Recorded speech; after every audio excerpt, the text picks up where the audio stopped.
Hi friends, welcome to our channel పెజ్వల్ Telugu. Friends, మీరు మన ఛానల్కి ఫస్ట్ టైం వస్తున్నట్లయితే సబ్స్క్రైబ్ చేసుకోండి, అలాగే పక్కన ఉన్న బెల్ ఐకాన్ కూడా ట్యాప్ చేసుకోండి.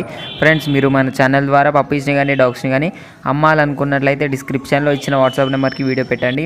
ఫ్రెండ్స్, ఇవాళ వచ్చేసి నేను మీ ముందుకు German shepherd imported quality male and female పప్పీస్ని అయితే అమ్మకానికి తీసుకొచ్చానండి. ఇవి వచ్చేసి ఛాంపియన్ బ్లడ్ లైన్ అని అయితే చెప్పడం జరిగింది ఓనర్ అయితే. పప్పీస్ అయితే చాలా టాప్ క్వాలిటీలో ఉన్నాయండి. Double bone and big head puppies అయితే చెప్పడం జరిగింది. పప్పీస్ ఏజ్ వచ్చేసి 35 days, వ్యాక్సినేషన్ అండ్ డివార్మింగ్ అయితే కంప్లీట్ అయిపోయింది అని అయితే చెప్పడం జరిగింది. లొకేషన్ వచ్చేసి హైదరాబాద్లోని జూబ్లీ హిల్స్ అండి. ట్రాన్స్పోర్టేషన్ అయితే ఆల్ ఓవర్ ఇండియా అయితే ఇస్తాము అని అయితే చెప్పడం జరిగిందండి. మరిన్ని డీటెయిల్ కోసం టైటిల్లో ఓనర్ నెంబర్ పెడతాను, అక్కడ నుంచి ఓనర్కి కాల్ చేసి అన్ని డీటెయిల్ చెక్ చేసుకొని డబ్బులు వేసి పప్పిని అయితే కొనుక్కోవాలని కోరుకుంటున్నాను. ఇది ఫ్రెండ్స్ ఈరోజు మన వీడియో వచ్చేసి. ఈ వీడియో మీకు నచ్చినట్లయితే లైక్ చేయండి, మరిన్ని వీడియోస్ కోసం మన ఛానల్ని సబ్స్క్రైబ్ చేయండి. Thank you.